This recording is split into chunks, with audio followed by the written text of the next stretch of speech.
जितनी भी माताएं एकादशी का व्रत करती बहुत ध्यान से सुनना आज की कथा को, शायद जिंदगी में मिली ना मिली, पर ये कथा का रिश्ता तो बहुत ध्यान से सुनना।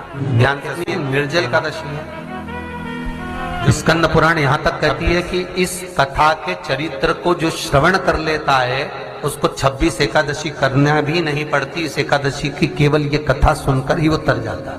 बहुत ध्यान से सुनना इसको, कथा तो बड़े भाव से सुन लो इसको, है? बड़े प्रेम से। इसलिए सारी एकादशियों में निर्जला एकादशी की महत्वता शास्त्र प्रमाण करता है महाराज।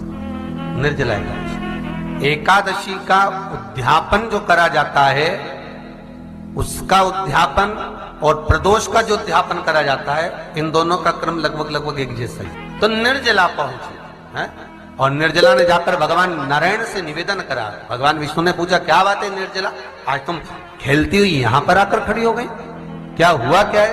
क्या तुमको गौलोक धाम में आनंद की अनुभूति नहीं हो रही जो तुम वैकुंठ में आई?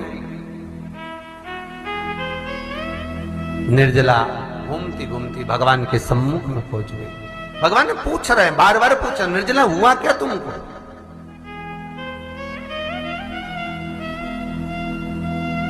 ए निर्जला, ए एकादशी, हुआ क्या है तुमको? क्या कारण है तुम्हारे यहां आने का, वैकुंठ पहुंचने का? बहुत ध्यान देना महाराज।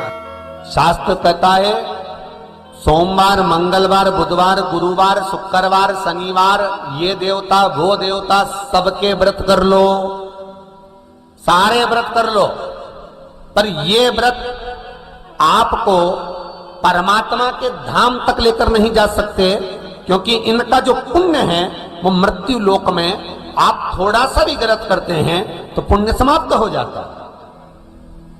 पर हिंदू धर्म के 3 व्रत ऐसे बता दिए जिन व्रतों का पुण्य समाप्त नहीं हुआ।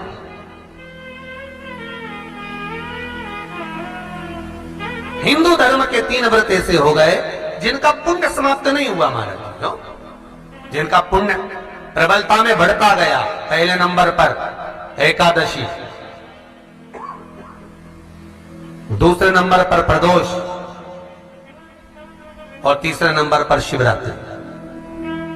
एकादशी भी 26 है तो प्रदोष भी जम के बोलते जाओ 26 है। शिवरात्रि केवल 12,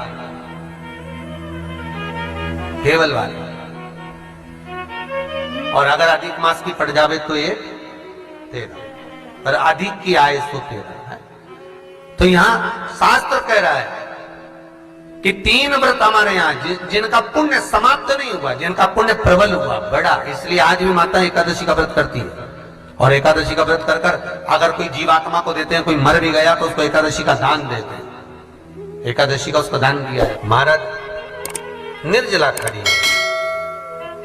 पूछा क्यों आई, क्या कारण? निर्जला आई तब लक्ष्मी मैया उठकर निर्जला के करीब में गई। निर्जला बहुत सरल थी निर्जला। कहते हैं कामा एकादशी सबसे लंबी है। कौन सी एकादशी? कामा। फिर मोक्षदा उससे नीची है महाराज। और निर्जला जो है बिल्कुल छोटा स्वरूप है। निर्जला का मतलब देखा जाए तो केवल 2 चोटी करी हुई है।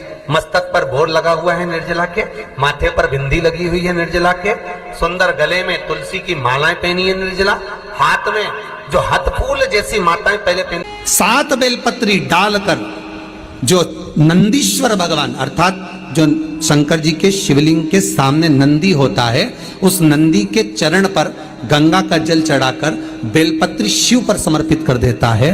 उसके घर में रुपया रुकना चालू हो जाता है, फिर वो गलत जगह पर नहीं जाता, गलत स्थान पर वो धन जाएगा ही नहीं। तूने संहार किया, मांग तुझे क्या चाहिए।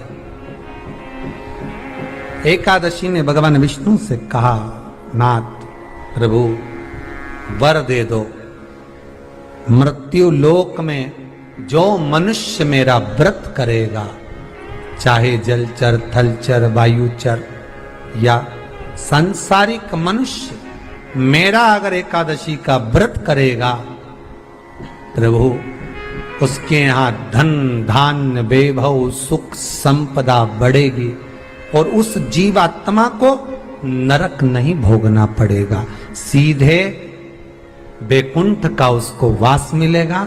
जब जीव आत्मा को लेकर चला जाएगा, यम के दूत जब बंदी बनाकर ले जा रहे होंगे उस जीवात्मा को, जिसके प्राण छूटे होंगे, यम के दूत जब बंदी बनाकर ले जा रहे होंगे, तब मुझे वर दो कि मैं इसका हाथ पकड़कर बेतरनी से पार उतार कर सारे नरकों से निकालती हुई आपके धाम में लेकर आऊं। भगवान ने वर दे दिया, तथास्तु। हे एकादशी सुनो, मृत्यु लोक का मनुष्य अन्न का त्याग कर कर, क्योंकि अन्न में एकादशी के दिन पाप पुरुष रहता है, अन्न का त्याग कर कर एकादशी के दिन जो मनुष्य तुम्हारा व्रत धारण करेगा, उस व्रत को करेगा और उस व्रत को धारण करेगा, उसकी मनोकामना पूर्ण होकर वो मेरे ही धाम को जाएगा। ये तो हुआ एकादशी के जन्म की कथा।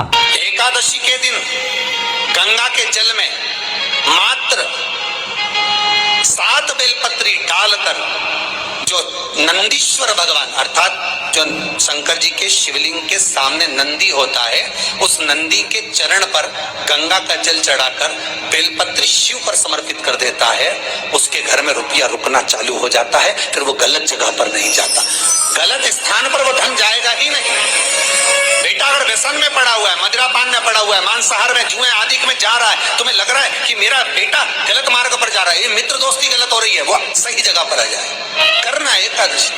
कई लोग इसको धन के लिए भी करते हैं, संपदा के लिए। संपदा के लिए अर्थात जिसका व्यापार नहीं चलता, जिसके घर में पैसा नहीं आता, या नौकरी नहीं लग रही, या सर्विस नहीं लग रही, आप अप्लाई कर रहे हो, जगह जगह जाकर इंटरव्यू भी दे रहे हो और पैसा नहीं आता, तो उसके लिए भी प्रयास किया जाता है। पर उसके लिए यहाँ पर जो धन के लिए करते हैं, उसके लिए विष्णुपदी के लिए करते हैं। मतलब जैसे गंगा के जल में तुलसी के 11 पत्ते डाले जाते हैं और उसको किसी भी नारायण के मंदिर में राम कृष्ण शिव शंकर नहीं, राम कृष्ण भगवान विष्णु दत्त आदि जितने नारायण के मंदिर हैं, उस मंदिर में किसी भी पात्र में, एक छोटे से पात्र में उसको भरकर रखी आते हैं महाराज। उससे भी जॉब सर्विस नौकरी में सफलता प्राप्त हो जाती है, परंतु वो भी एकादशी को ही होता है। कुछ देर तक पात्र को रखा जाता है, फिर वही पात्र का जल किसी भी वृक्ष के नीचे डाल दिया जाता है, उससे भी नौकरी के लिए फायदा मिलता है। गंगा का जल कोई साधारण नहीं।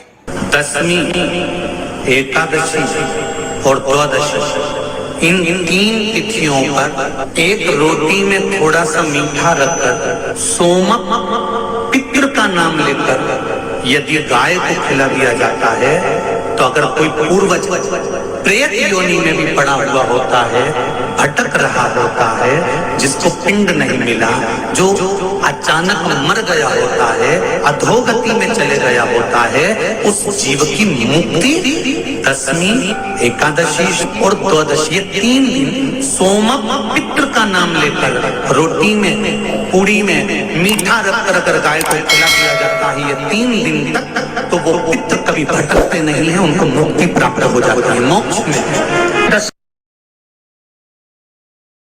पंचमुखी हनुमान का एक भाव महाराज, जैसे बहुत ज्यादा तकलीफ अगर व्यक्ति को हो गई है, बहुत कष्टमय जीवन चल रहा है, हार गए हर जगह से और तकलीफमय जीवन चल रहा है, तो पंचमुखी हनुमान का एक शिव